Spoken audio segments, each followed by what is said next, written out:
Hello everyone, welcome to Nepal online school. स्वागत छ यहाँहरूलाई नेपाल अनलाइन स्कुलको युट्युब च्यानलमा। आज हामी कक्षा 12को सामाजिक अध्ययन तथा जीवनोपयोगी शिक्षाको नमुना प्रश्न पत्र र त्यसको उत्तरहरू हामीले यो भिडियोमा लिएर आएका छौँ। र तपाईहरुले यो भिडियो हेर्नु अगाडि चाहिँ के कुरा बुझ्नु होला भने हामीले यो जुन भिडियो छ त्यसमा चाहिँ सामाजिक अध्ययन 12को सामाजिक अध्ययन तथा जीवनोपयोगी शिक्षामा चाहिँ सोध्न सक्ने, बोर्ड एक्जाममा सोध्न सक्ने त्यस्ता खालका प्रश्न र त्यसको उत्तरहरू हामीले लिएर आएका छौँ। र सामाजिक अध्ययन तथा जीवनोपयोगी शिक्षामा हामीसँग 3वटा समूह गरेर प्रश्न आउँछ। पहिलो समूह कमा चाहिँ अति छोटो प्रश्न उत्तर हामीले गर्नुपर्ने हुन्छ। त्यस्तै दोस्रो समूह खमा चाहिँ छोटा प्रश्न उत्तरहरू गर्नुपर्ने हुन्छ र तेस्रो समूहमा चाहिँ हामीले लामा उत्तरहरू गर्नुपर्ने हुन्छ। र हामीसँग जम्मै 22वटा प्रश्नहरू हुन्छन्, त्यो कुरा तपाईहरुले बुझ्नु होला। र समूह कमा हामीसँग 11वटा प्रश्नहरू हुन्छ, समूह खमा हामीसँग 8वटा र समूह गमा हामीसँग 3वटा प्रश्न उत्तरहरू हुन्छ। र त्यसकै उत्तरहरू हामीले लेख्नुपर्ने हुन्छ। र अब यसमा कसरी लेख्ने, कति लेख्ने त्यो कुराहरू पनि म यसमै तपाईहरुलाई जानकारी दिन्छु। र टाइम म्यानेजमेन्ट कसरी गर्ने, 3 घण्टामा सबै प्रश्नहरू कसरी हल गर्ने भन्दाखेरि अब तपाईहरुले अति छोटो प्रश्न उत्तरलाई चाहिँ 20 मिनेटमा सक्नुपर्ने हुन्छ। त्यसैगरी छोटो प्रश्न उत्तरलाई 94 मिनेट र लामा प्रश्न उत्तरहरूलाई 66 मिनेट, यसरी चाहिँ 3 घण्टामा चाहिँ तपाईहरुले सबै प्रश्न र त्यसको उत्तरहरू लेख्नुपर्ने हुन्छ। र उत्तर लेख्दाखेरि जहिले पनि ख्याल गर्नुस्, 1 मार्क्स वाला अथवा 1 अङ्क प्राप्त गर्नेवाला जुन प्रश्नहरू छ त्यसलाई 1 वा 2 लाइनमा चाहिँ लेख्न सक्नुपर्छ तपाईहरुले। त्यसैगरी अब 4 अङ्क प्राप्त हुने अथवा 4 मार्क्स आउने र त्यसैगरी चाहिँ 5 मार्क्समा आउने जुन समूह ख अन्तर्गतको छ त्यसमा चाहिँ हामीले कति लेख्नुपर्छ भन्दाखेरि चाहिँ आधी पान्ना अथवा मुख्य बुदाहरूलाई चाहिँ त्यो लेख्न सक्नुपर्छ, मुख्य बुदाहरूलाई लेख्न सक्नुपर्छ। र समूह ग अन्तर्गत लामो प्रश्न उत्तरमा हामीले लगभग 1 पान्नाभन्दा बढी चाहिँ एन्सर लेख्नुपर्ने हुन्छ। र यसरी चाहिँ हामीले एन्सर लेख्न सक्छौँ।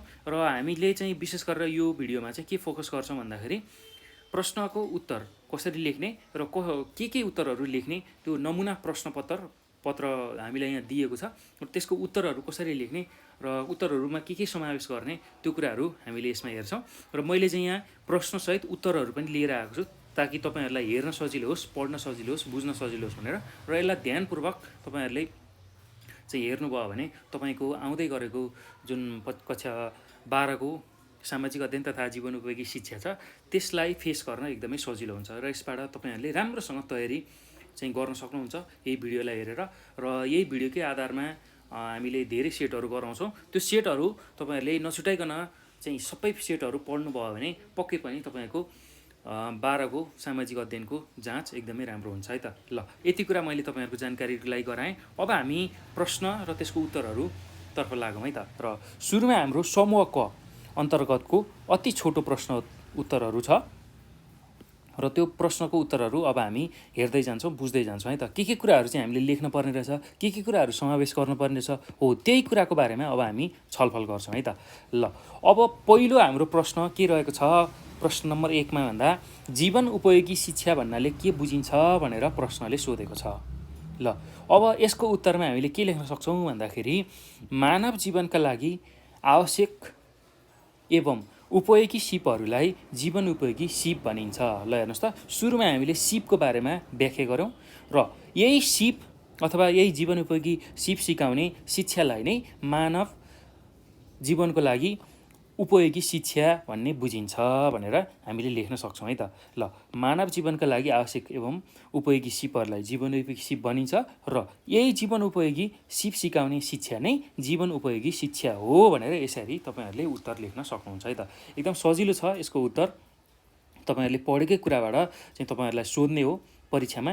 त्यो हुँदाखेरि तपाईहरुले यो भिडियोमा भएको कुराहरूलाई एकदम ध्यानपूर्वक सुन्नुभयो भने एकदम सहज रूपमा चाहिँ तपाईहरुले लेख्न सक्नुहुन्छ है त। र विशेष गरेर यो भिडियोमा जुन कुराहरू मैले भन्छु त्यसलाई ध्यानपूर्वक सुन्दा मात्र पनि तपाईहरुले धेरै लाभ उठाउन सक्नुहुन्छ है। र भिडियोमा यहाँ उत्तरहरू पनि यही लेखिएकै छ, मैले लेखेर रेडी बनाएको छु तपाईहरुलाई सजिलो होस् हेर्नको लागि भनेर। त्यो कुरा तपाईहरुले ख्याल गरेर यसलाई चाहिँ पढ्नुभयो, त्यसलाई चाहिँ त्यसरी चाहिँ अगाडि बढ्नुभयो भने एकदम सहज हुन्छ है तपाईहरुलाई पढ्नको लागि। ल अब हामी दोस्रो नम्बरको प्रश्नमा जाउँ। दोस्रो नम्बरको प्रश्न के छ भन्दाखेरि जानाजान गरिने बौद्धिक चोरीहरू के हुन सक्लान् भनेर हामीलाई प्रश्न सोधेको छ। जानाजान गरिने बौद्धिक चोरीहरू चाहिँ के हुन सक्लान् भनेर प्रश्न सोधेको छ। अब यसको उत्तरमा हामीले के लेख्न सक्छौँ भन्दाखेरि जानाजान गरिने बौद्धिक चोरीहरू, पहिलो चोरी कस्तो छ भन्दाखेरि अरूको कामलाई आफ्नो भनी प्रकाशित गर्नु। ल अरूको कामलाई आफ्नो भनी प्रकाशित गर्नु, जस्तै कि कुनै एकजनाले चाहिँ एउटा लेख प्रकाशन गरिसकेको छ, अब त्यसलाई नै मैले कपी गरेर त्यसलाई नै मैले सारेर यो चाहिँ मैले प्रकाशन गरेको भनेर भन्यो भने त्यसलाई चाहिँ बौद्धिक चोरी भनिन्छ। कस्तो खालको बौद्धिक चोरी भन्दाखेरि जानाजान गरिने बौद्धिक चोरी। ल अब दोस्रोमा के छ भन्दाखेरि अन्य व्यक्तिको लेख रचना सार्नु आदि। ल अन्य व्यक्तिको लेख रचना हामीले सार्यौँ भने त्यसलाई पनि हामीले के भन्ने रहेछौँ, बौद्धिक चोरी भन्ने रहेछौँ। कस्तो खालको बौद्धिक चोरी भन्दा जानाजान गरिने बौद्धिक चोरी। ल यति कुरा तपाईँहरूले यसको उत्तरमा लेख्न सक्नुहुन्छ है त। अब हामी प्रश्न नम्बर 3मा जाउँ। प्रश्न नम्बर 3मा के छ भन्दाखेरि सहानुभूतिका मूल तत्त्वहरू उल्लेख गर्नुहोस् भनेर सोधेको छ। ल सहानुभूतिको मूल तत्त्वहरू भनेको के हो भन्दाखेरि अरूलाई बुझ्नु, त्यसै गरी अरूलाई विकसित पार्नु, त्यसै गरी अरूप्रति सेवाभाव राख्नु, त्यसै गरी विविधताको उपयोग गर्नु र अर्को भनेको राजनीतिक सचेतना। ल यही कुराहरू नै सहानुभूतिका मूल तत्त्वहरू हुन्। अब यो मध्येमा तपाईँहरूले कुनै एउटा अथवा दुईवटा चाहिँ परीक्षामा लेख्नु होला है त। र तपाईँहरूलाई त्यसरी नै सोध्छ सहानुभूतिका मूल तत्त्वहरू के हुन्, कुनै एकको उल्लेख गर पनि भन्न सक्छ। अहिले चाहिँ मैले यहाँ उल्लेख गरवाला प्रश्न लेखेर देखाएँ तपाईँहरूलाई सजिलो हुन्छ भनेर है त। ल यति कुरा तपाईँहरूले लेख्नुपर्ने हुन्छ। अब हामी तेस्रो नम्बरपछि चौथो नम्बरको प्रश्नमा जाउँ। चौथो नम्बरमा के छ भन्दाखेरि बागमती प्रदेशको सबैभन्दा ठुलो जिल्ला कुन हो भनेर प्रश्नले सोधेको छ। ल अब यसको उत्तरमा हामीले के लेख्न सक्छौँ भन्दा बागमती प्रदेशको सबैभन्दा ठुलो जिल्ला सिन्धुपाल्चोक हो भनेर हामीले लेख्न सक्छौँ है त। ल यो कुरा याद गर्नु होला, सिन्धुपाल्चोक। पछि तपाईँहरूले लोकसेवाको तयारी गर्नुभयो भने त्यति बेला पनि यो काम लाग्न सक्छ है। त्यही भएर यसलाई चाहिँ ध्यानपूर्वक चाहिँ तपाईँहरूले पढ्नु होला, बुझ्नु होला है त। ल बागमती प्रदेशको सबैभन्दा ठुलो जिल्ला भनेको सिन्धुपाल्चोक हो। अब हामी अर्को प्रश्नमा जाउँ। अर्को प्रश्न के छ भन्दाखेरि सङ्कटा सन्नता भन्नाले तपाईँ के बुझ्नुहुन्छ भनेर सोधेको छ। सङ्कटा सन्नता भनेको के तपाईँ के बुझ्नुहुन्छ भनेर सोधेको छ। अब यसको उत्तरमा हामीले के लेख्न सक्छौँ भन्दा आपतकालीन अवस्था उत्पन्न हुने सम्भावना भएको वा अति जोखिम वा विपत्तितर्फ उन्मुख भएको अवस्थालाई नै म सङ्कटासन्नता भनेर बुझ्छु भनेर तपाईँहरूले लेख्न सक्नुहुन्छ है त। आपतकालीन अवस्था उत्पन्न हुने सम्भावना भएको वा अति जोखिममा वा विपत्तितर्फ उन्मुख भएको जुन अवस्था छ त्यसलाई नै हामीले के भन्न सक्ने रहेछौँ, सङ्कटासन्नता भनेर बुझ्ने रहेछौँ। ल यही कुरा तपाईँहरूले उत्तरमा लेख्नु होला है। अब अर्को प्रश्न के छ भन्दाखेरि अर्को प्रश्न नेपालको हालको संविधानमा राष्ट्रपति र उपराष्ट्रपति सम्बन्धी व्यवस्था कहाँ गरिएको छ भनेर प्रश्नले सोधेको छ। ल अब यसको उत्तरमा हामीले के लेख्न सक्छौँ भन्दा नेपालको हालको संविधानमा राष्ट्रपति र उपराष्ट्रपति सम्बन्धी व्यवस्था नेपालको संविधानको भाग 6 धारा 61 देखि 73सम्म गरिएको छ भनेर हामीले लेख्न सक्छौँ है त। ल हेर्नुहोस् त, हाम्रो नेपालको संविधानको कति भागमा रहेछ, भाग 6 को धारा 61 देखि 73सम्म गरिएको रहेछ राष्ट्रपति र उपराष्ट्रपति सम्बन्धी व्यवस्था। र यति कुरा तपाईँहरूले लेख्नुपर्ने हुन्छ है त। अब अर्को प्रश्नमा जाउँ। अर्को प्रश्न के छ भन्दाखेरि सदाचारको अर्थ लेख्नुहोस् भनेर सोधेको छ।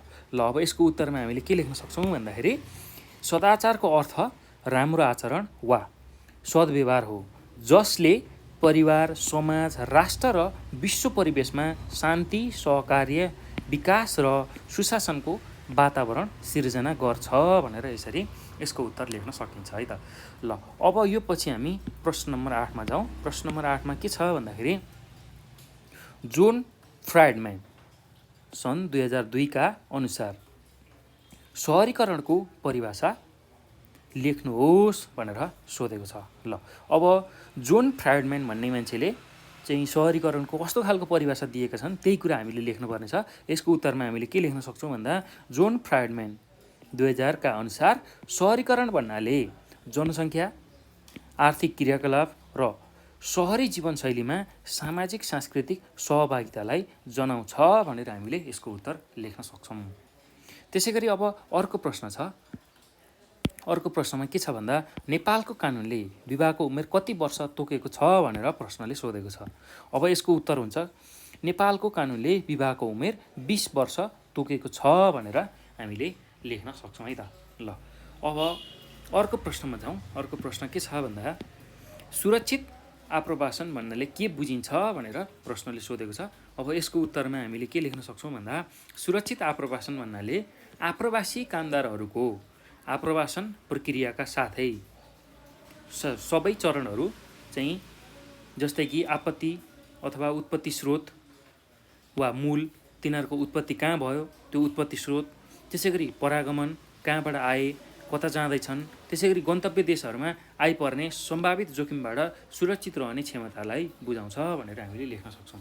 ल सुरक्षित आप्रवासन भन्नाले के बुझ्ने रहेछौँ भन्दाखेरि आप्रवासी कामदारहरूको आप्रवासन प्रक्रियाका सबै चरणहरू जस्तै कि उत्पत्ति स्रोत कहाँबाट तिनीहरू उत्पत्ति भए अथवा मूल कहाँ हो तिनीहरूको, कहाँनिर जाँदैछन्, परागमन कता गर्दैछन् अथवा तिनीहरूको गन्तव्य देशहरूमा चाहिँ उनीहरू जाँदाखेरि कस्तो खालको चाहिँ सम्भावित जोखिमहरू पर्छ, त्यसबाट कसरी चाहिँ सुरक्षित रहने हो, त्यसको बारेमा चाहिँ सुरक्षित आप्रवासनले बुझाउँछ। ल त्यो कुरा हामीले बुझ्नुपर्छ है त। त्यही कुरा हामीले लेख्न सक्नुपर्छ। अब अर्को छ प्रश्न नम्बर 11 मा BIMSTEC को पूरा रूप के हो भनेर सोधेको छ। BIMSTEC। ल अब यसको उत्तर हुन्छ, यसको उत्तरमा हामीले के लेख्न सक्छौँ भन्दाखेरि the bay of Bengal initiative for multi sectoral technical and economic cooperation भनेर लेख्न सक्छौँ है। The bay of Bengal initiative for multi sectoral technical and economic cooperation भनेर हामीले यसरी लेख्न सक्छौँ। ल यति कुरा तपाईँहरूले चाहिँ लेख्न सक्नुहुन्छ अति छोटो प्रश्न उत्तरहरूमा, जुन चाहिँ समूह कमा 1 अङ्कमा सोधिने गर्छ, 1 मार्क्समा सोधिने गर्छ हो। यति कुराहरू तपाईँहरूले चाहिँ यसरी यस्तो खालको प्रश्न आयो भने यसरी चाहिँ लेख्न सक्नुहुन्छ है त। ल अब यो पछि हामी समूह खमा जान्छौँ। समूह खमा चाहिँ हाम्रो के छ भन्दाखेरि छोटो प्रश्न उत्तर जुन चाहिँ 5 मार्क्समा सोध्छ, 8वटा प्रश्नहरूको हामीले उत्तर दिनुपर्ने हुन्छ र यसमा हामीले बुझ्नुपर्ने कुरा भनेको हामीलाई 2वटा अर क्वेसन दिन्छ। हामीलाई प्रश्न नम्बर 12 र प्रश्न नम्बर 19मा चाहिँ अरवाला क्वेसन पनि दिन्छ र त्यो 2टा क्वेसनमा हामीले कुनै एउटा गर्नुपर्ने हुन्छ। ल अब यो बुझिसकेपछि अब हामी प्रश्न नम्बर 12 को चाहिँ प्रश्न र त्यसको उत्तरहरू हेरौँ है त। र तथ्याङ्कका स्रोतहरू कति प्रकारका छन् उदाहरणसहित स्पष्ट पार्नुहोस् भनेर हामीलाई प्रश्नले सोधेको छ। ल अब यसको उत्तरमा हामीले के लेख्न सक्छौँ भन्दाखेरि तथ्याङ्क भन्नाले कुनै तथ्य वा शब्द, त्यसै गरी वाक्य, चित्र, सङ्केत, विवरण भन्ने बुझिन्छ। सङ्केतको वितरण अथवा विवरण भनेर हामीले बुझ्न सक्छौँ है त। त्यसै गरी तथ्याङ्कका स्रोतहरू मुख्य गरी 2 प्रकारका हुन्छन्। तिनीहरू यस प्रकारका छन्। पहिलो स्रोत के छ भन्दाखेरि प्राथमिक स्रोत र दोस्रो भनेको द्वितीय स्रोत। प्राथमिक स्रोत र द्वितीय स्रोत। अब प्राथमिक स्रोत भनेको कस्तो खालको स्रोत हो भन्दाखेरि त्यसलाई बुझौँ। प्राथमिक स्रोतमा हामीले के लेख्न सक्छौँ भन्दा प्राथमिक स्रोतबाट वास्तविक तथ्याङ्क प्राप्त हुन्छ। यसलाई अध्ययन गर्ने व्यक्ति वा समूह आफैले विवरण सङ्कलन गरेको हुन्छ। सर्वेक्षण, अन्तर्वार्ता, अवलोकन आदि तथ्याङ्क सङ्कलन गर्ने प्राथमिक स्रोतहरू हुन्।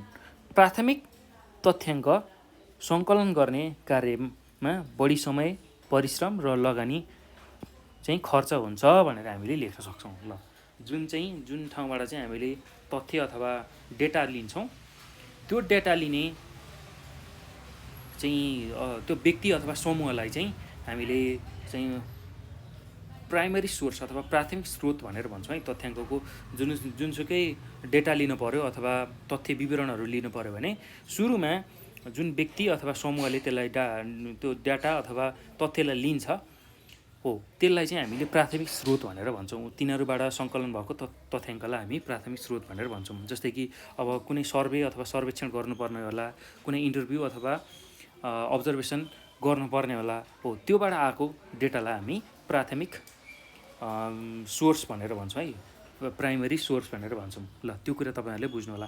अब यसरी प्राथमिक स्रोतबाट चाहिँ सङ्कलन गरेको तथ्याङ्क चाहिँ बढी समय लाग्ने अनि बढी परिश्रम लाग्ने, बढी लगानी लाग्ने खालको हुन्छ। त्यो कुरा बुझ्नु होला। अब अर्को छ दोस्रोमा द्वितीय स्रोत। ल यसमा के कुरा बुझ्न सकिन्छ भने सूचना तथा तथ्याङ्क सङ्कलनमा द्वितीय स्रोत पनि उत्तिकै महत्त्वपूर्ण छ। अनुसन्धानकर्ता बाहेक अन्य व्यक्ति वा संस्थाले पहिले नै सङ्कलन गरेका हुन्छन्। हेर्नुहोस् त, अनुसन्धानकर्ता बाहेक अन्य व्यक्ति वा संस्थाले पहिले नै चाहिँ सङ्कलन गरिसकेका हुन्छन् तथ्याङ्क हो। यस्ता तथ्याङ्क प्रकाशित वा अप्रकाशित दुवै हुन सक्छन्। ती स्रोतहरूलाई तथ्याङ्कको द्वितीय स्रोत भनेर भनिन्छ। जस्तै जनगणना, पुस्तक, पत्रपत्रिका, इन्टरनेट तथा अन्य सञ्चार माध्यम आदि तथ्याङ्कका द्वितीय स्रोतहरू हुन्। यस्ता स्रोतबाट तथ्याङ्क सङ्कलन गर्न तुलनात्मक रूपमा सस्तो, सजिलो र छिटो हुन्छ भनेर हामीले यसको उत्तरमा लेख्न सक्छौँ। ल यति कुराहरू तपाईँहरूले चाहिँ लेख्न सक्नुहुन्छ यसको उत्तरमा।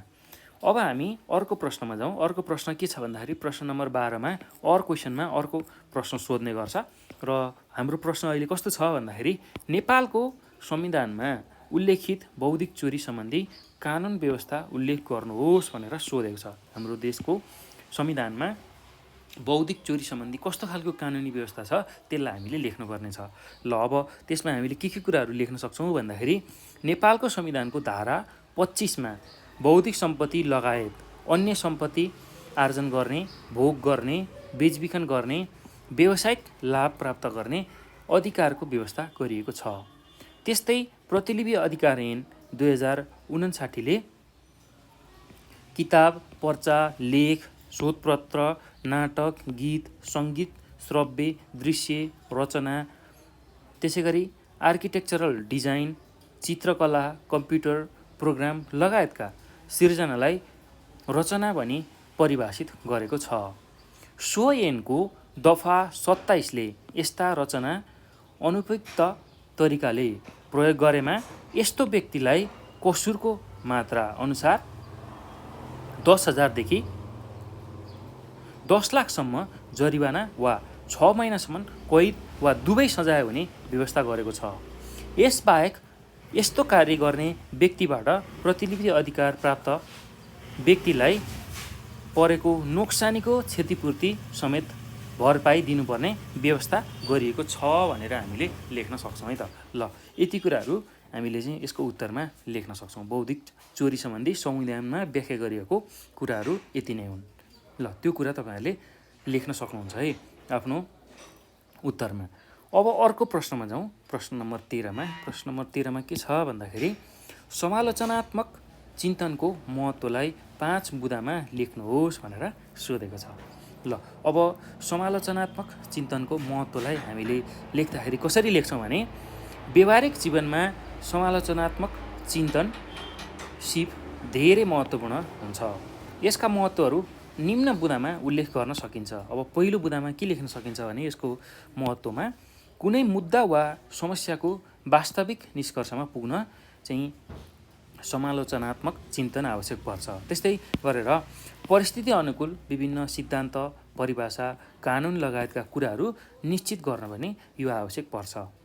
त्यस्तै गरेर अर्को बुँदामा के लेख्न सकिन्छ भने सान्दर्भिक तथ्य, प्रमाण र अनुभवहरूलाई समेटी असान्दर्भिक कुराहरूलाई हटाउन पनि यो आवश्यक छ। त्यसै गरी अर्को बुँदामा के लेख्न सकिन्छ भने सम्भाव्य सबै उपायहरूका उत्तम विकल्पको छनौट गरी व्यवहारमा अवलम्बन गर्नको पनि यो समालोचनात्मक चिन्तन चाहिँ हामीलाई आवश्यक पर्छ अथवा यसको महत्त्व छ भनेर हामीले लेख्न सक्छौँ है त। ल यति उत्तरहरू तपाईँहरूले लेख्न सक्नुहुन्छ है। आफ्नो परीक्षामा यस्तो खालको प्रश्न सोद्धाखेरि यो उत्तरहरू लेख्न सक्नुहुन्छ। र अब यो पछि हामी अर्को प्रश्नमा जाउँ। अर्को प्रश्न के छ भन्दाखेरि जीवन दर्शन भन्नाले के बुझ्नुहुन्छ व्याख्या गर्नुहोस् भनेर सोधेको छ। ल अब यसको उत्तरमा हामीले के लेख्न सक्छौँ भन्दाखेरि जीवन दर्शन भन्नाले मानिसले आफ्नो जीवनको कारण, प्रयोजन र लक्ष्यबारे कस्तो दार्शनिक मान्यता अवलम्बन गर्छ भन्ने बुझिन्छ। ल हेर्नुहोस् त, मानिसले आफ्नो जीवनको कारण, म यहाँ किन जन्मेँ, के को लागि छु, के गरिरहेछु हो यस्तो खालको कारण खोज्ने, प्रयोजन र लक्ष्यबारे कस्तो दार्शनिक मान्यता अथवा अवलम्बन गर्छ भन्ने कुरालाई यसले जनाउँछ। त्यस्तै गरेर जीवनको मार्गनिर्देशक दर्शनका रूपमा कुनै दर्शन विशेषलाई अवलम्बन गरियो भने त्यो नै जीवन दर्शन बन्छ। यसरी कुनै दर्शन विशेषलाई अवलम्बन गरियो भने त्यो नै जीवन दर्शन बन्न पुग्छ। यसरी कुनै दर्शनलाई मार्गनिर्देशक मानेर अवलम्बन गर्दा दैनिक जीवनका क्रियाकलापहरूका साथसाथै तर्क र विचारहरू पनि सोही दर्शन विधि र मान्यता अनुसार गरिएको हुन्छ। भौतिकवादी र अध्यात्मवादी व्यक्तिहरूको जीवनशैली, सोच, आचार, विचार आदिमा देखिने फरकलाई यहाँ जीवन दर्शनका कारणले मानव जीवनमा पार्ने प्रभावको उदाहरणका रूपमा लिन सकिन्छ। त्यस्तै गरेर उदारवादी लोकतान्त्रिक पद्धतिमा विश्वास गर्ने व्यक्तिहरू दैनिक जीवनमा अरूका विचारहरू सुन्ने, विपरीत विचारधाराहरूको तुलनात्मक विश्लेषण गर्ने र प्रतिपक्षीहरूलाई पनि सहिष्णुतापूर्वक व्यवहार गर्ने हुनुपर्ने भन्नुको तात्पर्य पनि जीवन दर्शन र आचार विचारको तादम्यतामा जोड दिएको छ। ल त्यसै गरी अर्को कुरा के थप्न सकिन्छ, के लेख्न सकिन्छ भने मानिसले जानेर वा नजानेर आफ्नो जीवनलाई मार्गनिर्देशन गर्ने व्यवहार, त्यसै गरी उपदेश, नीति, सिद्धान्त तथा दर्शनलाई अवलम्बन गरेका हुन्छन्। यसरी अवलम्बन गरिएको दर्शनले उनीहरूलाई विश्व दृष्टिकोण निर्धारण गर्नमा प्रभावकारी भूमिका चाहिँ खेलेको हुन्छ। साथै जीवनमा के गर्ने, के नगर्ने भन्ने तय गर्नमा पनि सो दर्शन मार्गदर्शक बन्छ। दर्शनले जीवन र जगतबारे मानव अनुभव र अनुभूतिलाई व्याख्या तथा विश्लेषण गर्न पनि तथ्य, तर्क र विचारको प्रयोगका विधिहरू सिकाउने भएकाले जीवनमा सबै क्षेत्रमा आफ्नो जीवन दर्शन अनुसार विश्लेषण गरी निष्कर्षमा पुग्नु स्वाभाविक हो। जीवन दर्शनले सम्बन्धित व्यक्तिलाई आफ्नो अस्तित्वको महत्त्वको बोध गर्न र आफू स्वयं, परिवार, समाज र विश्वप्रतिको कर्तव्यबारे सुस्पष्ट धारणा बनाउन मद्दत गर्छ भनेर तपाईँहरूले उत्तरमा लेख्न सक्नुहुन्छ है त। जीवन दर्शनको बारेमा लेख्दाखेरि यति कुराहरू समेटेर तपाईँहरूले लेख्नुहोला। अब अर्को प्रश्नमा जाउँ। यो प्रश्नपछि खुला बजार अर्थतन्त्रले समुदायमा कस्तो परिवर्तन र सामाजिक रूपान्तरण गर्दछ भनेर प्रश्नले सोधेको छ। अब यसको उत्तरमा हामीले के लेख्न सक्छौँ भन्दाखेरि संसारमा धेरैजसो देशले खुला बजार अर्थतन्त्रको नीति लिएका छन्। संसार नै एक बजार रहेको मान्यताले वैदिक बजारको अवधारणा अगाडि आएको छ। बहुराष्ट्रिय कम्पनीहरू एकसाथ धेरै देशमा सञ्चालित भइरहेका छन्। कानुनी रूपमा एउटा देशमा दर्ता भएको कम्पनीहरू एकसाथ धेरै देशमा सञ्चालित भइरहेका छन्। कानुनी रूपमा एउटा देशमा दर्ता भएको कम्पनीले गर्ने उत्पादन विभिन्न चरणहरू चाहिँ विभिन्न देशमा गरेको देखिन्छ। कुनै डिजाइनरले कपडाको उत्पादनमा डिजाइन चाहिँ एउटा देशमा, कपडाको कटाइ अर्को देशमा र त्यसको सिलाइ झनै अर्को देशमा र ब्रान्डिङ तथा प्याकेजिङ चौथो देशमा गरिएको हुन सक्दछ। खुला बजार अर्थतन्त्रका कारणले वैश्विक अन्तर्सम्बन्ध र अन्तर्निर्भरता बढेको छ। यसले रोजगारीको सिर्जना र अर्थतन्त्रको विचार गर्दछ भने उपयोगवाद बढाउने भनी आलोचना पनि गरिन्छ। खुला बजार अर्थतन्त्रले समुदायमा विभिन्न प्रभाव पार्छ र समाजको रूपान्तरण पनि यसको भूमिका हुन्छ। रूपान्तरणमा पनि यसको भूमिका हुन्छ। यस्तो रूपान्तरणमा ठिक र बेठिक कस्तो भन्ने बारे पनि विश्व दृष्टिकोण अनुसार फरक फरक विश्लेषण हुने गरेको छ भनेर तपाईँहरूले लेख्न सक्नुहुन्छ है त। ल यति कुरा तपाईँहरूले यसको उत्तरमा लेख्नु होला। अब हामी अर्को प्रश्नमा जाउँ। अर्को प्रश्न के छ भन्दाखेरि सुदूरपश्चिम प्रदेशका विशेषताहरू उल्लेख गर्नुहोस् भनेर प्रश्नले सोधेको छ। अब यसको उत्तरमा हामीले के लेख्न सक्छौँ भन्दा सुदूरपश्चिम प्रदेश नेपालको पश्चिमी भूभागमा पर्छ। यस प्रदेशका विशेषताहरू निम्न छन्। ल पहिलो विशेषता के छ भन्दा सुदूरपश्चिम प्रदेशमा मुख्य गरी क्षेत्री, ब्राह्मण, ठकुरी, थारू आदि जातिहरूको बसोबास रहेको छ।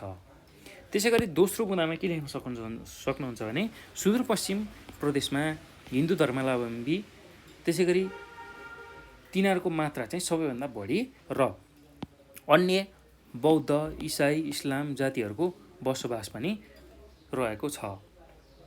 त्यसै गरी अर्को बुँदामा के लेख्न सक्नुहुन्छ भने यस प्रदेशमा बोलिने भाषाहरू डोटेली, नेपाली, थारू, बैतेडेली, अछामी, बजाङ्गी रहेका छन् भनेर लेख्न सक्नुहुन्छ। त्यसै गरी अब यसको यो प्रदेशको चाहिँ गौरा पर्व,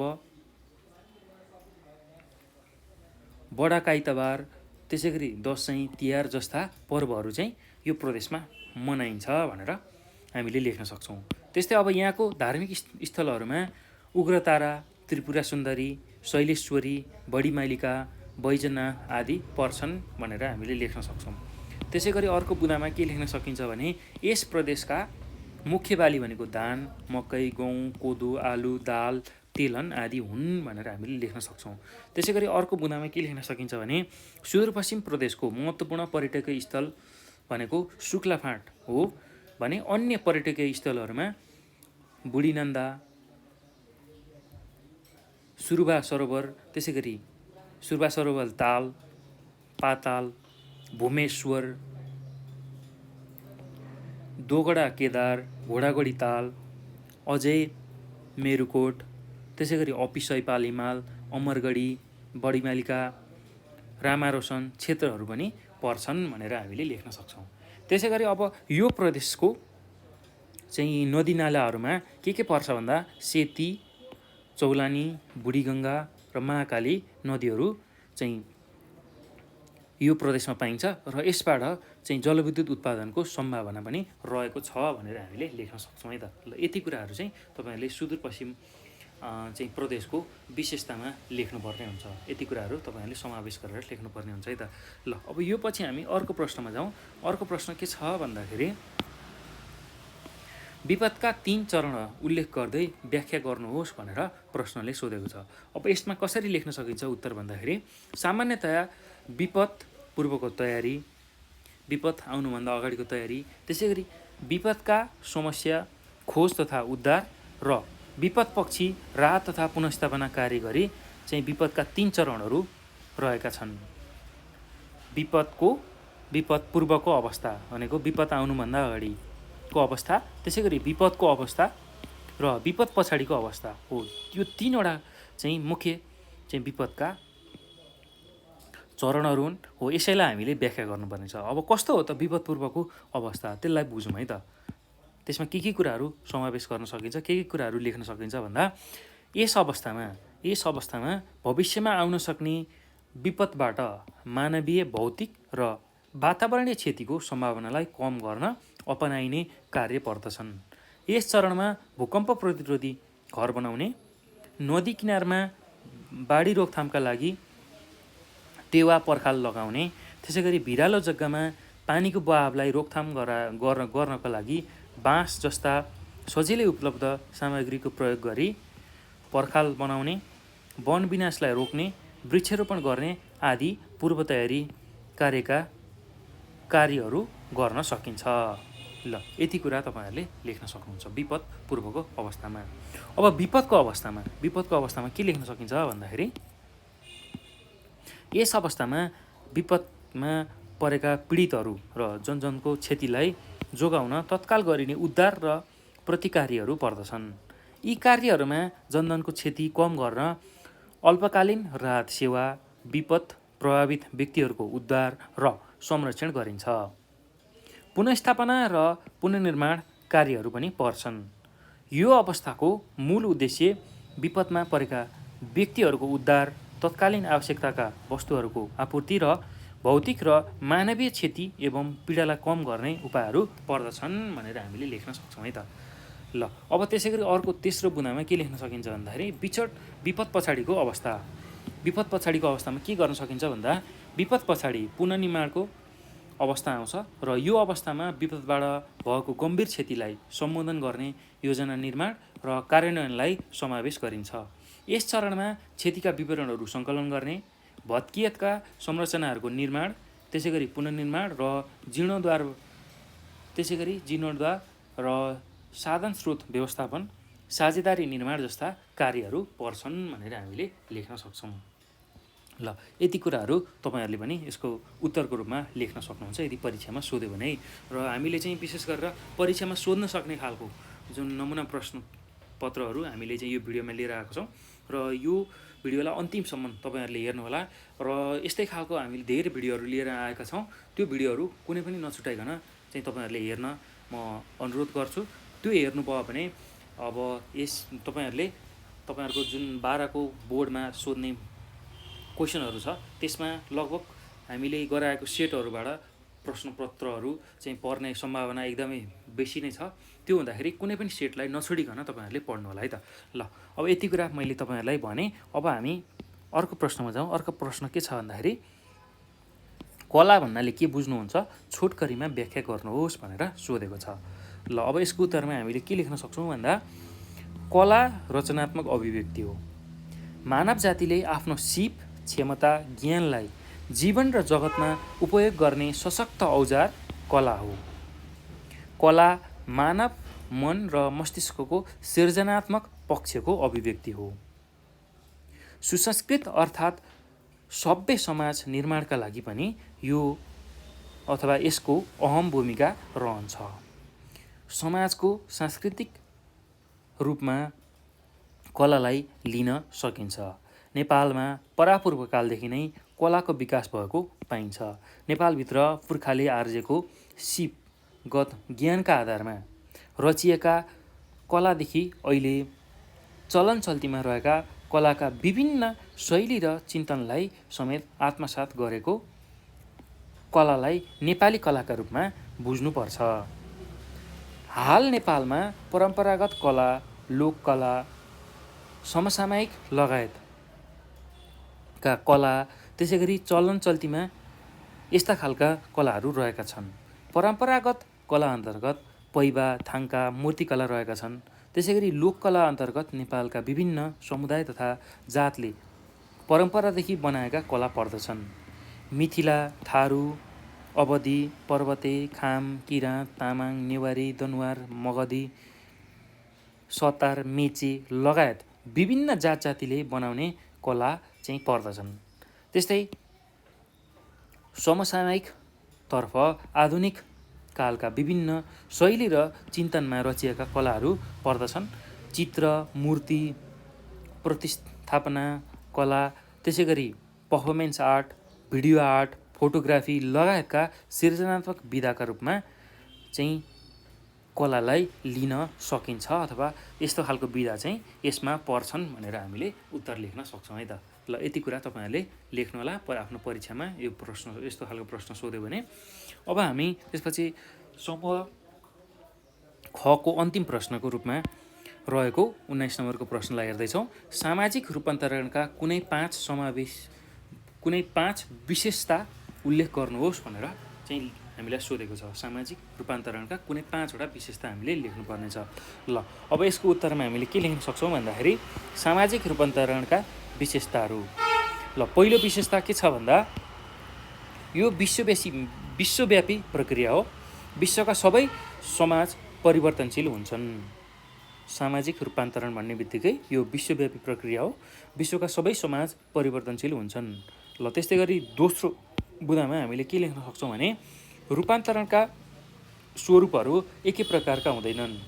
समाजको प्रकृति अनुसार फरक फरक हुन सक्छन्। केही सङ्घर्षबाट, केही सहयोगबाट, केही समायोजनबाट त केही सुधारात्मक उपायबाट समाज रूपान्तरण हुन सक्छ भनेर दोस्रो बुँदामा लेख्न सकिन्छ। त्यसै गरी तेस्रो बुँदामा के लेख्न सकिन्छ भने रूपान्तरणमा निश्चित भविष्यवाणी हुँदैन, किनकि रूपान्तरणले ल्याउने परिणामको पूर्वानुमान गर्न सकिए तापनि आकस्मिक कारकबाट रूपान्तरणको स्थिति पैदा नहुन सक्छ। ल यो कुरा पनि हामीले लेख्न सक्छौँ। रूपान्तरणमा निश्चित भविष्यवाणी हुँदैन, किनकि रूपान्तरणले ल्याउने जुन परिणामको पूर्वानुमान गर्न सके तापनि आकस्मिक कारकबाट रूपान्तरणको स्थिति चाहिँ पैदा नहुन सक्छ। हामीले जुन तरिकाको प्रिडिक्सन गर्छौँ, फोरकास्टिङ गर्छौँ, त्यो अनुसारको नहुनु पनि सक्छ, अथवा त्योभन्दा बेसी पनि हुनसक्छ, त्योभन्दा कम पनि हुनसक्छ भन्न खोजेको है। ल अब अर्को बुँदामा के लेख्न सक्नुहुन्छ भने सामाजिक रूपान्तरण निरन्तर चलिरहने प्रक्रिया हो। यो प्रक्रिया तबसम्म चलिरहन्छ जबसम्म पुरा समाजमा पछाडि परेकाहरूले रूपान्तरणको अनुभव अथवा अनुभूति गर्दैनन्। ल त्यसै गरी अर्को बुँदामा के लेख्न सकिन्छ भन्दा सामाजिक रूपान्तरणको गति एकनास हुँदैन, कहिले तीव्र त कहिले सुस्त हुन्छ भनेर हामीले उत्तर लेख्न सक्छौँ है त। अब यही 19 नम्बरमै हामीलाई अर क्वेसनमा सोधिन्छ प्रश्न। अरमा के प्रश्न सोधेको छ भन्दाखेरि यसलाई पनि हेरौँ। संविधानको परिभाषा उल्लेख गर्दै नयाँ संविधान किन आवश्यक पर्छ भनेर हामीलाई प्रश्न सोधेको छ। अब यसको उत्तरमा हामीले के लेख्न सक्छौँ भन्दा अब सुरुमा त संविधान भनेको के हो त्यो व्याख्या गर्नुपर्ने हुन्छ। त्यसलाई व्याख्या गर्दा कसरी गरिन्छ भने राज्य सञ्चालनका आधारभूत सिद्धान्त, मूल्य मान्यता र मार्गदर्शनहरू समावित गरिएको राजनीतिक सहमतिको दस्तावेज नै संविधान हो। यसलाई कानुनको जननीको रूपमा लिइन्छ भनेर यसरी व्याख्या गर्न सक्छौँ संविधानको बारेमा। र अर्को कुरा यसमा के थप्न सकिन्छ भने बेलायतमा भने अलिखित संविधानको अभ्यास गरिन्छ अथवा त्यस्तो खालको मुलुक हो बेलायत चाहिँ, जहाँ चाहिँ अलिखित संविधानको चाहिँ अभ्यास हुन्छ भनेर हामीले लेख्न सक्छौँ। अब अर्को कुरा चाहिँ हामीले के यसमा लेख्न सक्छौँ भने नेपालको संवैधानिक विकास क्रममा नेपाल सरकार वैधानिक कानुन 2004बाट सुरु भएको हो भनेर पनि हामीले लेख्न सक्छौँ। हाम्रो देशमा संविधान जस्तै गरी कुनै एउटा निश्चित मापदण्ड निश्चित कानुनको रूपमा चाहिँ कहिलेबाट सुरु भएको रहेछ भन्दा विक्रम सम्वत 2004 सालबाट सुरु भएको रहेछ। नेपाल सरकार वैधानिक कानुन भनेर चाहिँ संविधानको खाका जस्तै तरिकाले त्यो एउटा कानुन सुरु भएको रहेछ भनेर हामीले बुझ्न सक्छौँ। त्यो र त्यही कुराहरूलाई हामीले लेख्न सक्छौँ है त। अब अर्को कुरा नयाँ संविधानको महत्त्व किन छ भनेर हामीलाई प्रश्नले सोधेको छ।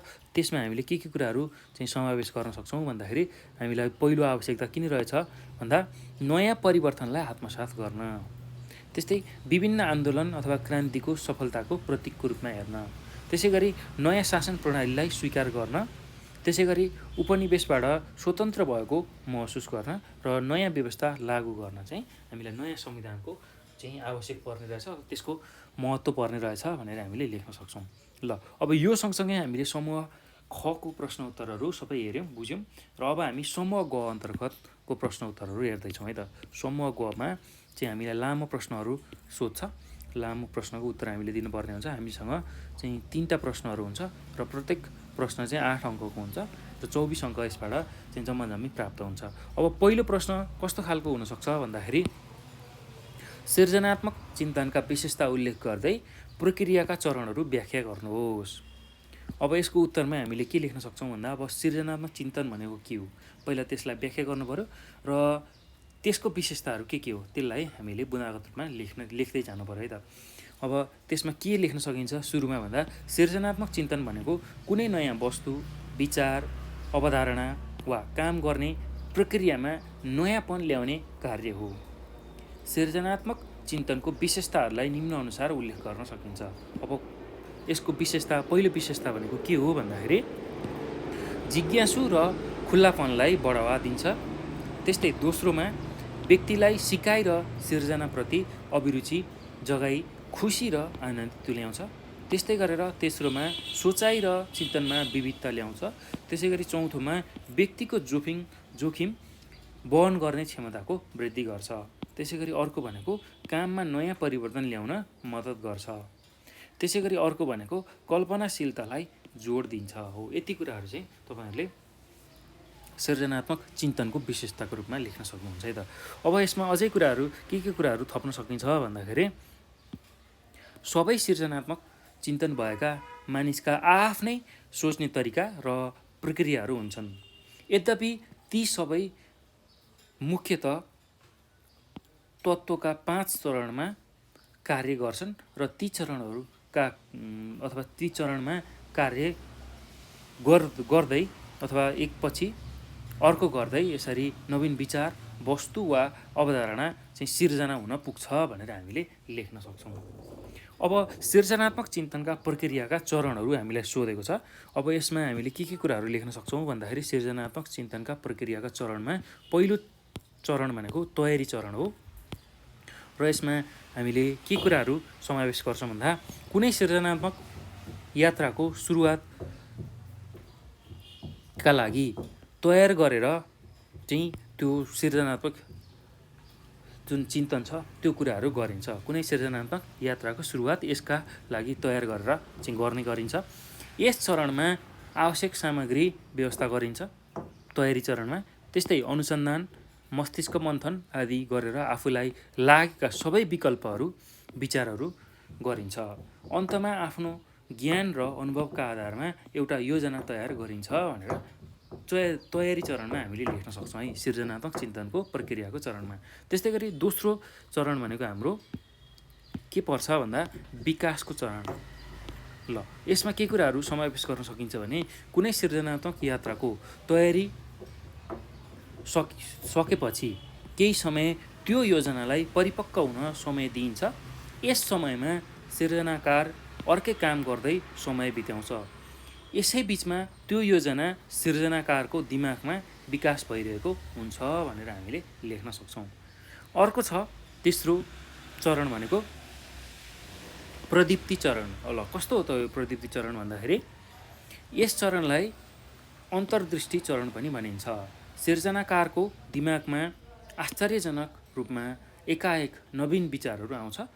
तयार गरेको योजना र समय समाधान बीचको सम्बन्ध स्पष्ट हुन्छ प्रदीप्ति चरणमा। त्यसै गरी अर्को चरण भनेको मूल्याङ्कनको चरण। ल मूल्याङ्कनको चरणमा हामीले के कुराहरू लेख्न सक्छौँ भन्दाखेरि मूल्याङ्कनको चरणमा चाहिँ यस चरणमा उपलब्ध ज्ञान र अनुभवका आधारमा योजना अनुसारको नवीन विचारले काम गर्छ वा गर्दैन भनेर मूल्याङ्कन वा अनुसन्धान गरिन्छ। कुनै कुनै अवस्थामा त क्षेत्रमा गएर अनुसन्धान नै गर्नुपर्ने पनि हुनसक्छ। त्यसै गरी अब अन्तिम चरण के छ भन्दाखेरि प्रमाणिकीकरण चरण। ल कुनै चिजलाई प्रमाणसहित पेश गर्नु पऱ्यो भने त्यसलाई हामी चाहिँ प्रमाणीकरण भनेर भन्छौँ है त। अब यो चरणमा के हुन्छ भन्दा यस चरणमा निकै कडा परिश्रम गरी जीवन विचारलाई अन्तिम रूप दिइन्छ। सृजनाकारको दिमागमा भएको सृजनाले वास्तविक रूपमा प्रकट हुने मौका पाउँछ। सृजित वस्तु, विचार र अवधारणालाई अन्य व्यक्तिहरू सक्षम पेश गरिन्छ भनेर हामीले लेख्न सक्छौँ। ल अब यो पछि हामी अर्को प्रश्नमा जाउँ। अर्को प्रश्न के छ भन्दाखेरि लामो प्रश्नोत्तरमा आधुनिक नेपाल पृथ्वीनारायण शाहको उपहार हो, व्याख्या गर्नुहोस् भनेर प्रश्नले सोधेको छ। अब यसको उत्तरमा हामीले के लेख्न सक्छौँ भन्दाखेरि गोर्खाली राजा पृथ्वीनारायण शाहले एकीकरण सकेपछिको नेपाल नै चाहिँ आधुनिक नेपाल हो। उनले एकीकरण गर्नुपूर्व उपत्यकाभित्र 3वटा राज्यहरू थिए भने पश्चिममा 24 राज्य र 22 राज्यहरू थिए। त्यसरी नै तराईमा शक्तिशाली 2 राज्यहरू थिए। उता पूर्वी पहाडमा किराँत राज्यहरू पनि थिए। यसरी एकीकरण पूर्वका नेपाल टुक्रा टुक्रामा विभाजित थियो। भारतीय क्षेत्रमा अङ्ग्रेजहरूले आधिपत्यता जमाइसकेका थिए र नेपालमाथि पनि उनीहरूको राम्रो दृष्टिकोण थिएन। नेपाल हुँदै तिब्बतसम्म जाने व्यापारिक मार्गले गर्दा पनि उनीहरू लोभिएका थिए। यो स्थितिमा हिमालमुनि छरिरहेका राज्यहरूको एकीकरण गरिएन भने अङ्ग्रेजी दासत्व गर्नुपर्ने निश्चित भएकाले पृथ्वीनारायण शाह एकीकरण गर्न अगाडि बढे। एकीकरणको क्रममा पृथ्वीनारायण शाहले सबैभन्दा पहिला नुवाकोटमाथि आक्रमण गरे, तर उनको यो पहिलो आक्रमण हतारका कारणले गर्दा असफल भयो। त्यसपछि विक्रम सम्वत 1801 उनले फेरि नुवाकोटमाथि आक्रमण गरे र यस पटकको आक्रमणमा भने नुवाकोट गोर्खाको अधीनमा गयो। नुवाकोट हात लागेपछि पृथ्वीनारायण शाहले उपत्यका वरिपरिका गाउँहरू आफ्नो अधीनमा पार्ने योजना बनाएका थिए। यो योजना अनुरूप कान्तिपुरका अधीनमा रहेका सबै क्षेत्रहरू क्रमशः साँखु, चाङ्गुनारायण लगायत भक्तपुर पनि गोर्खा राज्यमा मिल्यो। त्यसैगरी उनले क्रमशः सबै उपत्यका कब्जाका साथै विक्रम सम्वत 1814 को माघ 16 गते कीर्तिपुरमाथि आक्रमण गरे, तर असफल भए र अन्तिममा विक्रम सम्वत 1822 कीर्तिपुरले बिना युद्ध गोर्खा समक्ष आत्मसमर्पण गर्यो। विक्रम सम्वत 1825 को इन्द्रजात्राको दिन कान्तिपुरमाथि अप्रत्याशित आक्रमण गरी विजय प्राप्त गरी पृथ्वीनारायण शाह कान्तिपुरकै राजगद्दीमा बसे। विक्रम सम्वत 1826मा उनले ललितपुरमाथि विजय हासिल गरे अनि सोही वर्ष भक्तपुरमा पनि आफ्नो हात पारे। यसरी पृथ्वीनारायण शाहले एक एक गर्दै उपत्यका वरिपरिका सानातिना गाउँहरू र त्यसपछि उपत्यकाका 3वटा मल्ल राज्य आफ्नो अधीनमा पारे। यहाँका मल्ल राजा पुनः सङ्गठित हुन सक्ने सम्भावनाले गोर्खाको राजधानी पनि यहीँ सारे। आफ्नो जीवनको 25 वर्ष उनले लगातार युद्धमा होमे र एउटा सङ्गठित हुन सक्ने सम्भावनाले गोर्खाको राजधानी पनि यहीँ सारे। आफ्नो जीवनको 25 वर्ष उनले लगातार युद्धमा होमे र एउटा सङ्गठित राष्ट्र निर्माण गरे। पूर्वका विजयपुर र चौदण्डी राज्यसम्म पनि प्रभाव पार्न सफल भएका पृथ्वीनारायण शाहको पश्चिम विजय गर्ने धोको छँदै थियो। तर उनको यो इच्छा पुरा हुन पूर्व नै विक्रम सम्वत 1931 मकर सङ्क्रान्तिका दिन उनको मृत्यु भयो। पश्चिम विजय गर्ने उनको यो धोकोलाई पछि राजेन्द्र लक्ष्मी र बहादुर शाहले पुरा गरे। उनको जीवनभरिको तपस्याले आधुनिक नेपालको जन्म भयो। त्यसैले आधुनिक नेपाल चाहिँ पृथ्वीनारायण शाहको उपहार हो भनेर हामीले लेख्न सक्छौँ है त। ल यति कुराहरू तपाईँले लेख्न सक्नुहुन्छ। त्यसै गरी अब यही प्रश्नमा अरमा प्रश्न सोध्छ है। लामो प्रश्नको चाहिँ 21 नम्बरमा अर्को अरमा प्रश्न सोध्छ, त्यसको पनि हामीले हेर्नुपर्ने हुन्छ। ल अब के प्रश्न छ भन्दाखेरि गाउँ कार्यपालिकाको गठन र नगर कार्यपालिकाको गठन प्रक्रिया लेख्नुहोस् भनेर हामीलाई प्रश्नले सोध्छ। यसको उत्तरमा हामीले के लेख्न सक्छौँ भन्दाखेरि गाउँ कार्यपालिकाको गठन प्रक्रिया। ल पहिलो प्रक्रियामा के गर्नुपर्ने हुन्छ गाउँ कार्यपालिकाको गठन गर्दाखेरि भन्दाखेरि सुरुमा स्थानीय सरकारका रूपमा गाउँ कार्यपालिका अध्यक्षको अध्यक्षतामा गाउँ कार्यपालिका गठन हुन्छ। त्यस्तै सम्बन्धित गाउँपालिका क्षेत्रभित्रका मतदाताले एक व्यक्ति एक मतको आधारमा गोप्य मतदानद्वारा पहिले निर्वाचित हुने जुन निर्वाचन प्रणाली छ त्यही बमोजिम अध्यक्ष र उपाध्यक्ष निर्वाचित हुन्छन्। त्यस्तै गरेर अर्को चरण भनेको प्रत्येक वडाबाट निर्वाचित वडा अध्यक्षहरू गाउँ कार्यपालिका सदस्य हुन्छन्। त्यस्तो खालको व्यवस्था गरेको छ। त्यसै गरी गाउँसभाको निर्वाचनको अन्तिम परिणाम प्राप्त भएको मितिले 15 दिनभित्र गाउँसभाका सदस्यहरूले आफूमध्येबाट निर्वाचित गरेका 5 जना महिला सदस्यहरू समेत कार्यपालिकाका सदस्य रहने व्यवस्था रहेको छ। त्यसै गरी अर्को भनेको गाउँसभाले अथवा गाउँसभाको निर्वाचनको अन्तिम परिणाम प्राप्त भएको मितिले 15 दिनभित्र गाउँसभाका सदस्यहरूले आफू मध्येबाट निर्वाचित गरेका 2 जना दलित वा अल्पसङ्ख्यक समुदायका सदस्यहरू गाउँ कार्यपालिकाको सदस्य रहने व्यवस्था रहेको छ। त्यसै गरी अर्को बुँदामा के लेख्न सकिन्छ भने गाउँ कार्यपालिकामा जम्मा सदस्य भनेको अध्यक्ष, उपाध्यक्ष, वडा अध्यक्षहरू र गाउँसभाबाट निर्वाचित थप 6 जना सदस्यहरू हुन्छन् भनेर लेख्न सकिन्छ। हो यसरी यति प्रक्रिया गर्यो भने चाहिँ हामीले गाउँ कार्यपालिकाको गठन गर्न सकिन्छ है त। यसरी चाहिँ गाउँ कार्यपालिकाको गठन हुन्छ। अब त्यसै गरी नगर कार्यपालिकाको गठन कसरी हुन्छ त्यो कुरालाई पनि हामीले बुझ्न सक्छौँ र त्यसमा के कुराहरू जान्नुपर्छ भन्दाखेरि पहिलो भनेको स्थानीय सरकारका रूपमा नगर कार्यपालिकाको प्रमुखको अध्यक्षतामा नगर कार्यपालिका गठन हुन्छ। त्यस्तै दोस्रोमा के हुन्छ भन्दाखेरि सम्बन्धित नगरपालिका क्षेत्रभित्रका मतदाताले एक व्यक्ति एक मतको अधिकारको आधारमा गोप्य मतदानद्वारा पहिलो निर्वाचित हुने जुन निर्वाचन प्रणाली छ त्यो बमोजिम चाहिँ प्रमुख र उपप्रमुखको निर्वाचन अथवा उनीहरूलाई निर्वाचित गराउँछन्। त्यसै गरी अर्को बुँदामा के लेख्न सकिन्छ भने प्रत्येक वडाबाट निर्वाचित वडा अध्यक्षहरू नगर कार्यपालिकाको सदस्यहरू हुन्छन्। त्यसै गरी नगरसभाको निर्वाचनको अन्तिम परिणाम प्राप्त भएको मितिले 15 दिनभित्र नगरसभाको सदस्यहरूले आफू मध्येबाट निर्वाचित गरेका 5 जना महिला सदस्य समेत कार्यपालिका सदस्य रहने व्यवस्था गरेको छ। त्यस्तै अर्को भनेको नगरसभाको निर्वाचनको अन्तिम परिणाम प्राप्त भएको मितिले 15 दिनभित्र नगरसभाको सदस्यहरूले आफू मध्येबाट निर्वाचित गरेका 3 जना दलित वा अल्पसंख्यक समुदायका सदस्य रहने कार्यपालिकाको सदस्य रहने व्यवस्था गरेको छ। त्यस्तै गरेर अर्को बुदामा के लेख्न सकिन्छ भने नगर कार्यपालिकामा जम्मा सदस्य भनेको प्रमुख, उपप्रमुख, वडा अध्यक्षहरू र नगरसभाबाट निर्वाचित थप 8 जना सदस्यहरू हुन्छन् भनेर हामीले यसरी चाहिँ नगरसभाको गठनको बारेमा लेख्न सक्छौँ है त। नगर कार्यपालिकाको चाहिँ गठनको बारेमा लेख्न सक्छौँ।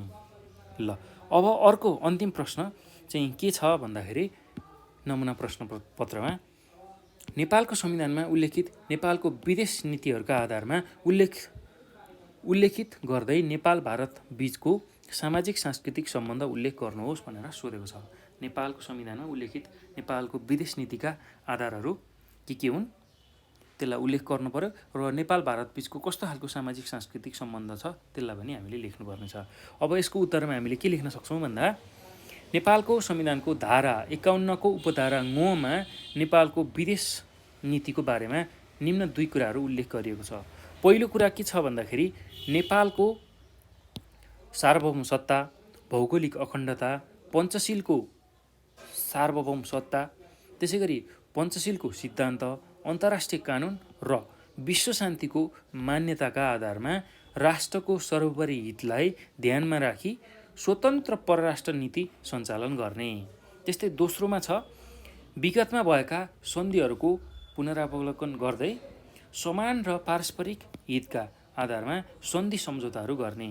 संविधानमा उल्लेखित यी विषयवस्तुका आधारमा नेपाल सरकारले नेपालका विदेश नीतिहरू चाहिँ यस प्रकार तय गरेको छ। अब पहिलो विदेश नीति के छ भन्दाखेरि पहिलो विदेश नीतिमा सबैको सार्वभौमिकता र भौगोलिक अखण्डताको सम्मान गर्ने। त्यस्तै दोस्रोमा कुनै पनि देशको आन्तरिक मामिलामा हस्तक्षेप नगर्ने। त्यसैगरी तेस्रो बुँदामा समानता र पारस्परिक हितका आधारमा नयाँ सन्धि सम्झौताहरू गर्ने। त्यसैगरी चौथो बुँदामा पारस्परिक समानताको सम्मान गर्ने। त्यसैगरी पाँचौँ बुँदामा विवादको शान्तिपूर्ण निरूपण गर्ने। त्यसैगरी अर्को बुँदामा छैठौँ बुँदामा पारस्परिक लाभका आधारमा व्यवहार गर्ने। त्यसैगरी सातौँमा संयुक्त राष्ट्रसङ्घको वडापत्र प्रति प्रतिबद्ध रहने। त्यसैगरी आठौँमा पञ्चशीलको सिद्धान्तका आधारमा व्यवहार गर्ने र छैठौँमा विश्व शान्तिको पुनरावलोकन गर्दै जाने र अर्को बुँदामा विगतका सन्धिहरू पुनरावलोकन गर्दै जाने। विगतका सन्धिहरू कस्तो छन् त्यसलाई हेर्दै जाने भन्ने कुराहरू चाहिँ हामीले समावेश गरेर लेख्न सक्छौँ। अब नेपाल भारत बीचको सामाजिक सांस्कृतिक सम्बन्ध कस्तो रहेको छ त्यो पनि हामीलाई चाहिँ सोधेको छ। अब त्यसमा के कुराहरू चाहिँ समावेश गरेर लेख्न सकिन्छ भन्दाखेरि नेपाल हिन्दू देश हो र नेपाली हिन्दू तीर्थयात्रीहरू भारतका 4 धामको यात्रामा जाने र भारतीय हिन्दू तीर्थयात्रीहरू पनि पशुपतिनाथ, स्वर्गद्वारी, मुक्तिनाथ आदि धार्मिक क्षेत्रमा चाहिँ तीर्थयात्रा गर्न आउने जाने गर्छन्। नेपाली र हिन्दी भाषाको एकै संस्कृत मूलबाट आगमन भएकाले यी दुई देशको भूमिलाई सांस्कृतिक एकीकृत भूमिका रूपले लिने गरिन्छ। यी दुई देशका सीमा क्षेत्रमा बसोबास गर्ने नागरिकहरूले आपसमा विवाह गर्ने प्रचलनले गर्दा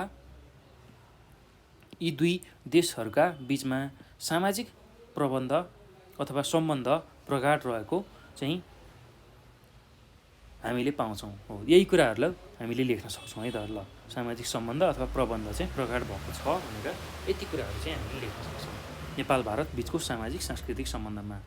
ल यति कुराहरू तपाईँहरूले चाहिँ अध्ययन गर्नुहोला र भाइ बहिनीहरू अब तपाईँहरूले जुन एन्सर यहाँ देख्नु भएको छ, जुन एन्सर मैले यहाँ भनेको छु, लेखाएको छु, यही अनुसारको एन्सर लेख्दाखेरि सबैभन्दा उत्तम हुन्छ तपाईँहरूको परीक्षामा। र यसलाई राम्रोसँग ध्यानपूर्वक तपाईँहरूले सुन्नुभयो, हेर्नुभयो भने तपाईँहरूले सुनेकै आधारमा पनि आफ्नो बोर्ड एक्जाममा यस्ता खालका प्रश्नहरू प्रश्नहरूको उत्तर सजिलै लेख्न सक्नुहुन्छ। र यस्तो खालको जम्मै सेटहरू तपाईँहरूले राम्रोसँग पढ्नुभयो, अध्ययन गर्नुभयो भने त्यो सबै सेटहरूबाट एउटा न एउटा क्वेसन चाहिँ जसरी नै पर्छ, बोर्ड इक्जाममा पर्ने सम्भावना एकदमै चाहिँ बढी छ। त्यो हुँदाखेरि यो सेटहरू कुनै पनि नछुटाइकन तपाईँहरूले आफ्नो चाहिँ 12को सामाजिक अध्ययनको तयारी गर्नु होला। त्यसले नै तपाईँहरूलाई धेरै सहयोग गर्छ र सबै भिडियोहरूलाई तपाईँहरूले हेर्नु होला र हामीलाई कमेन्ट गर्नु होला। त्यसै गरी हाम्रो च्यानललाई सब्सक्राइब गर्नु होला र केही जिज्ञासा, समस्या, कन्फ्युजन भयो भने हामीलाई नेपाल अनलाइन स्कुलको हाम्रो फेसबुक, त्यसै गरी 9849595895 यो नम्बरमा